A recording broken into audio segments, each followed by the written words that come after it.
Et pour aborder le sujet du nucléaire iranien, nous avons le plaisir d'accueillir au bout du fil Monsieur l'ambassadeur Medhat El-Meligui. Vous êtes ancien assistant du ministre des Affaires étrangères. Bonsoir. Bonsoir à vous. Alors, ma première question est un peu générale. Il s'agit de pourquoi il y a eu des frappes américaines contre les installations nucléaires iraniennes. Alors, ça, c'est une question qui est très ambiguë parce que, selon le droit international, il n'y a pas de droit légitime de la part d'Israël ou de la part des États-Unis pour attaquer les installations nucléaires iraniennes. Disons que, d'une manière claire, que les États-Unis, en tant qu'un membre permanent du Conseil de sécurité, qui devait lui penser beaucoup plus à la sécurité mondiale, encore une fois, c'est promis d'être un servant des désirs israéliens en recourant à la logique de la force et de l'hégémonie, en lançant cette attaque militaire contre les installations nucléaires sur le territoire souverain de l'Iran, malheureusement sans aucun mandat onusien ni aucune base juridique, en violation flagrante de toutes les règles fondatrices des Nations Unies. Alors, on peut encore une fois dire que c'était un message plutôt politique qui affirme que la légitimité en général ne se mesure pas au respect du droit, comme il doit l'être, mais plutôt à la satisfaction de Washington et de ses alliés. Et c'est ça le vrai problème de l'attaque américaine, israélienne sur l'Iran. Je pense que ça c'est le point principal sur lequel on doit se concentrer, c'est que le droit international n'a pas joué le rôle principal dans cette attaque, mais c'est plutôt le droit de la force et non la force du droit. Selon les autorités américaines ou bien les autorités israéliennes, et même une opinion qui a été soutenue par plusieurs pays européens, qu'ils ont peur que le régime iranien, si jamais il possède la bombe atomique, ça sera une grande menace pour les pays du Golfe, pour Israël, pour le reste du monde. Votre commentaire. Alors, analysons ça d'une manière générale. Premièrement, l'Iran, disons que le désir ou l'ambition israélienne d'attaquer l'Iran ne parvient pas des derniers succès de l'Iran en ce qui concerne l'enrichissement de l'uranium, tel que vient être cité dans votre rapport, qui sont arrivés à un seuil alarmant de 60%. Pour cela, on a besoin de 90% pour commencer à pouvoir avoir la possibilité de créer une arme nucléaire. Cela dit, cette ambition parvient des années 90, au début de cette arme-là, quand le Premier ministre israélien lui-même a parlé de la nécessité de détruire 7 pays qui sont considérés comme des menaces potentielles, dont l'Irak, la Syrie, le Liban, le Soudan, la Libye, la Somalie et finalement l'Iran. Alors, si on parle de ces mesures alarmantes de 60%, non, ce désir de détruire l'Iran et les sites nucléaires iraniens parvient des années 90, avant même que l'Iran est arrivé même à 20% d'enrichissement. Ça, c'est premièrement. Deuxièmement, l'Iran est un pays signataire de la NPT, ce qui veut dire qu'il est d'accord avec le système de non-prolifération. Il a signé même le traité de sorte que l'agence atomique peut venir inspecter ces installations à tout moment. Troisièmement, Israël, de son côté, n'a jamais été un pays signataire de la NPT, ce qui lui a permis de jouir d'une exception imprécédente de construire toutes les installations nucléaires et même qu'ils ont déjà on parle à peu près entre 90 et 300 têtes nucléaires déjà dans l'arsenal. Et je suis sûr, et je pense que tout le monde civil est sûr que les États-Unis, l'Angleterre, la France sont au courant exactement du nombre et des capacités nucléaires israéliennes. Oui. Or, ils ne considèrent aucune mesure ou aucune sanction contre l'État hébreu parce que c'est un pays allié et non parce qu'il respecte le droit international tel que le fait l'Iran.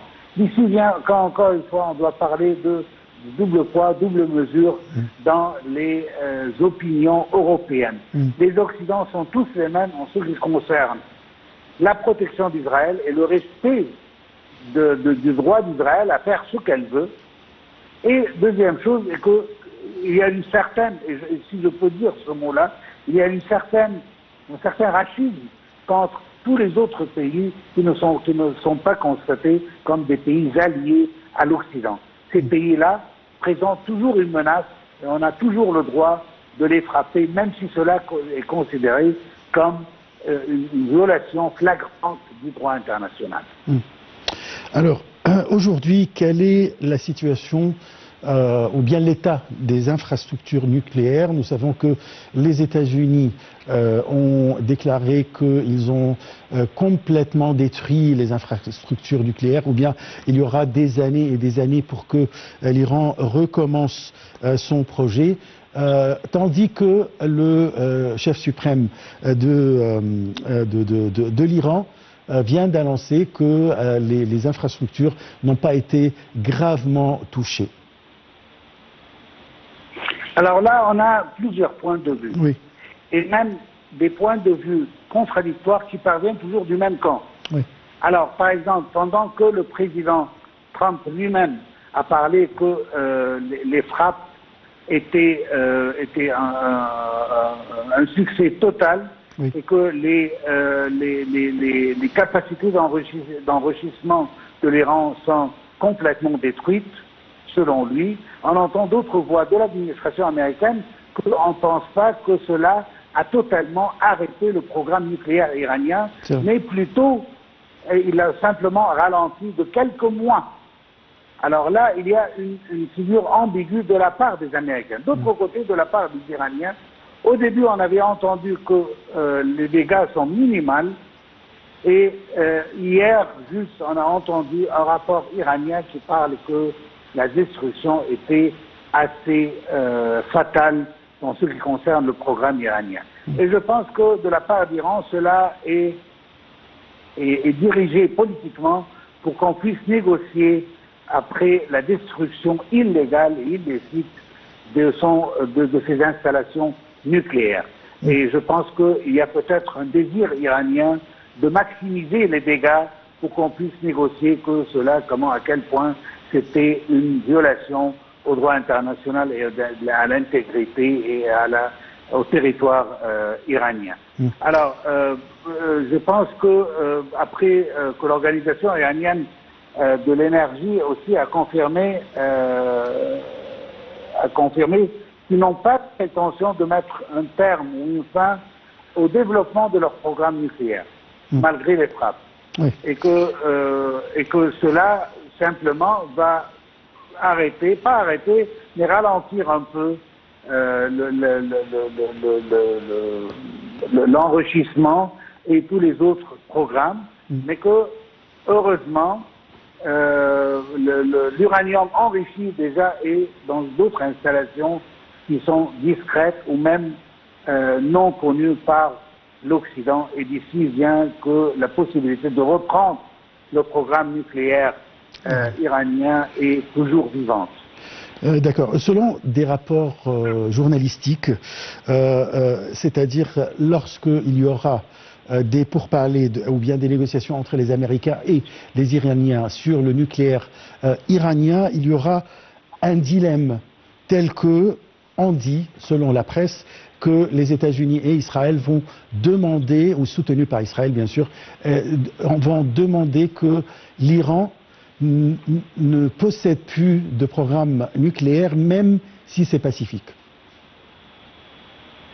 Exactement. Et cela ne représente aucune valeur vis-à-vis le droit international. L'Iran, comme tous les autres pays du monde, ont le droit de développer des programmes pacifiques nucléaires et que, encore une fois, on va parler de la force ou bien du droit de la force. Et c'est exactement la raison avec laquelle, parce que, soyons clairs et honnêtes, les États-Unis et Israël savent que ce qu'ils sont en train de faire est contre la loi et contre le droit international. Mais ils le font quand même parce ils peuvent le faire sans avoir une riposte de qui que ce soit.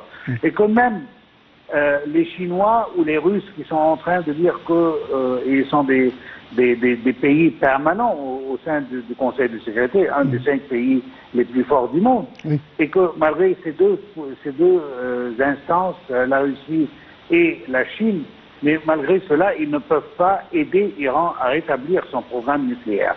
Alors l'Iran est toute seule aujourd'hui devant l'hégémonie israélienne, américaine, et le pouvoir de pouvoir reprendre leurs attaques contre les installations nucléaires iraniennes.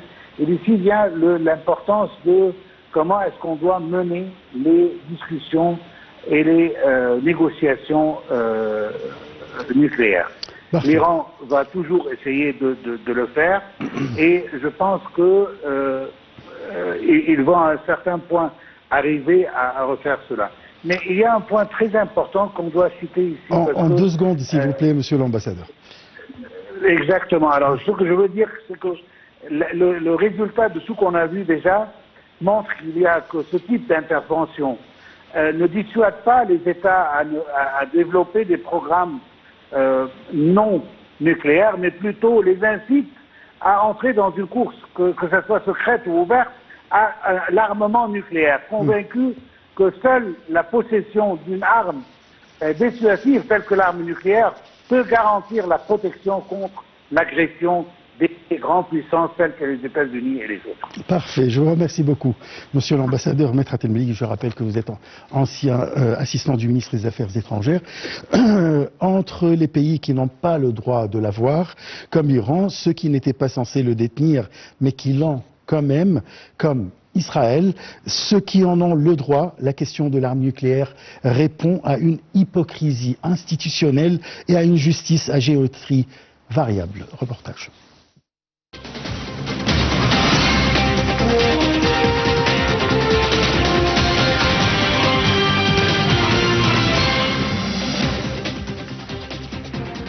Depuis le début du conflit entre Israël et l'Iran, et même avant, le monde entier parlait du nucléaire iranien. Officiellement, Israël a lancé cette guerre pour que l'Iran ne représente plus à son égard une menace existentielle, pour reprendre les termes des Israéliens. Mais l'Iran était-il réellement sur le point de fabriquer une bombe atomique?